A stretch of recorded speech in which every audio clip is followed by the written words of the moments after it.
Oi, gente. Então, eu me chamo Maria Eduarda, mas vocês podem me chamar de Duda. E hoje eu vim falar sobre um filósofo muito importante, que é o Platão. Na verdade, eu vou falar mais especificamente sobre a metafísica dele, mas, enfim, vamos começar. Então, começando falando sobre sua vida, ele nasceu em Atenas, no ano de 428 a.C., e ele morreu em 348 a.C. também.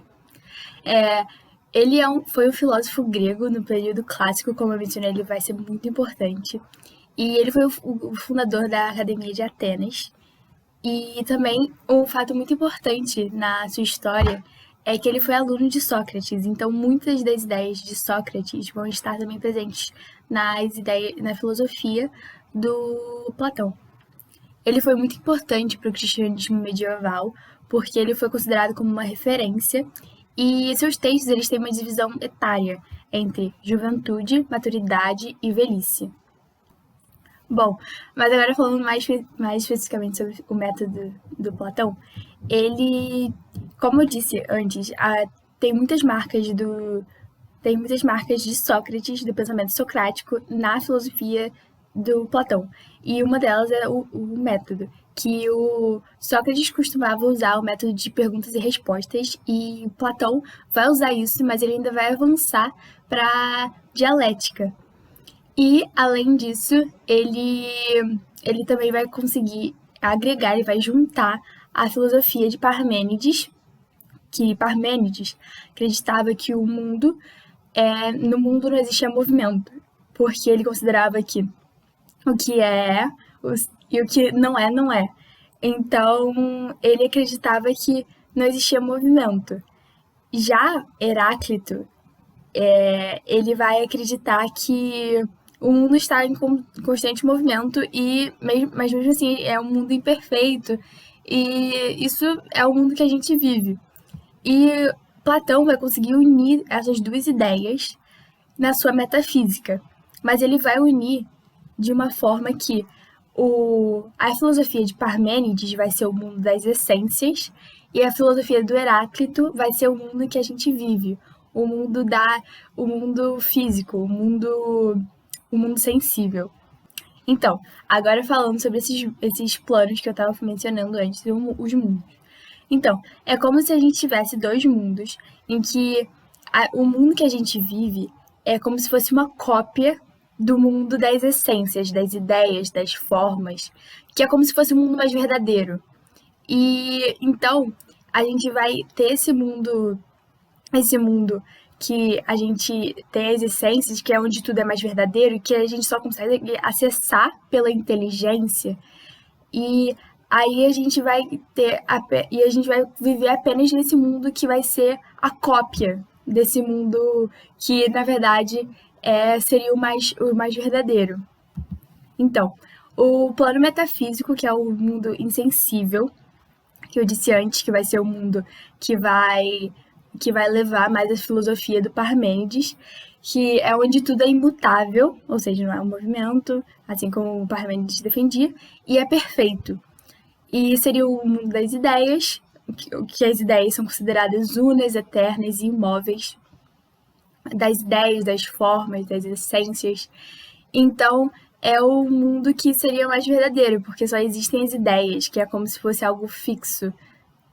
E então esse mundo também é chamado inteligível, porque como eu disse anteriormente, é um mundo que a gente não consegue acessar pelos nossos sentidos, a gente não consegue acessar pelo nosso tato, pelo nosso olfato, pela nossa visão, a gente apenas consegue acessar esse mundo com a nossa inteligência.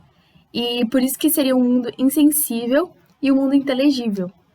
E então as coisas nesse mundo seriam em essência, elas são as coisas em essência, são nas ideias.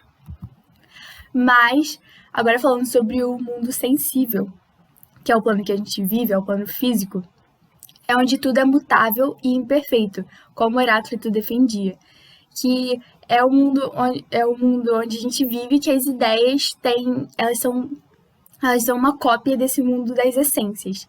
E essas ideias, elas podem se transformar, elas não são fixas, não são perfeitas, assim como o mundo das essências é.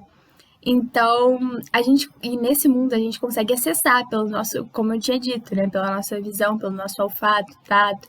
E então, por isso que esse mundo é considerado menos verdadeiro e menos perfeito. E Platão também defendia que os únicos capazes da gente conseguir fazer uma conexão entre esses mundos seriam os próprios homens.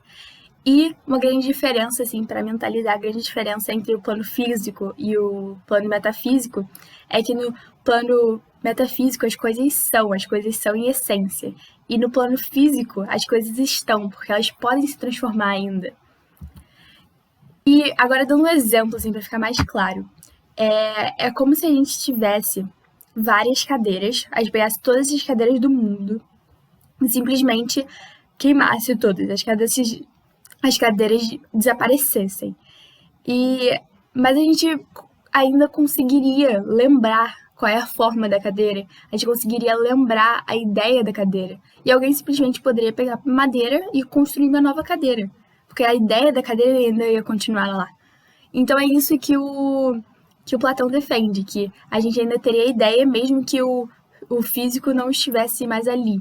E de qualquer forma, esse físico poderia mudar e criar novas coisas, como umas cadeiras irem, né? Existirem várias cadeiras de tipos diferentes, mas mesmo assim com a essência da cadeira. E Platão tem um grande OBS na parte de Platão, porque Platão ele não valorizava a arte.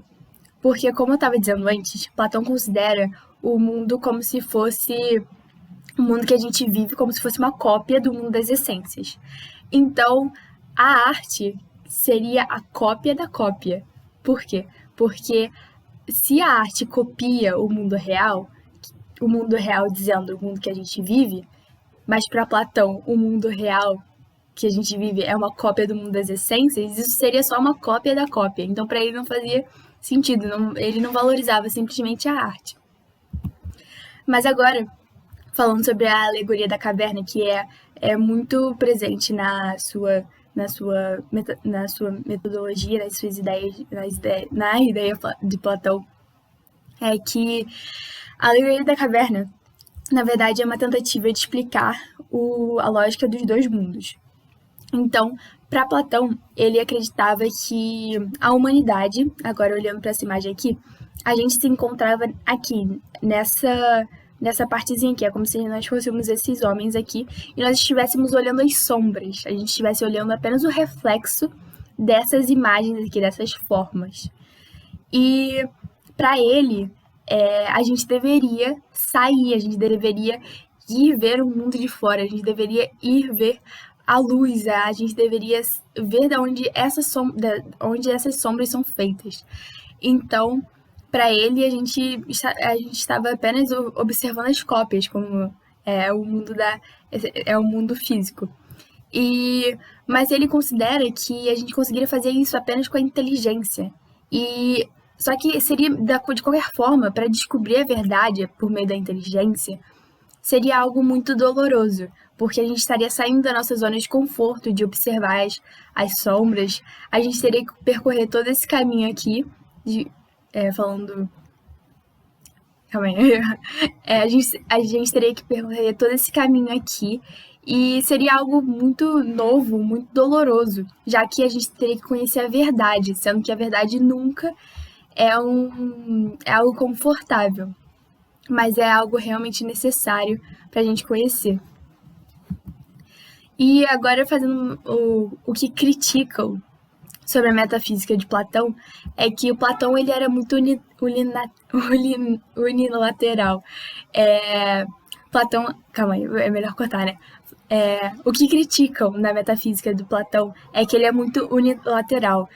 Quer dizer que ele basicamente, ele considerava que as essências era tudo no espiritual e tudo que a gente vivia era simplesmente uma cópia. Então, tudo verdadeiro estaria apenas no mundo das essências. Inclusive, voltando um pouco aqui, aqui eu peguei essa pintura aqui muito famosa, renascentista, e inclusive o Platão é retratado nessa figura apontando para cima, porque ele acreditava que as verdades estariam no mundo inteligível, né, no mundo superior, e então é isso, acredito que seja isso. E, enfim, é isso. Eu espero ter ajudado. E é isso. Beijo, gente.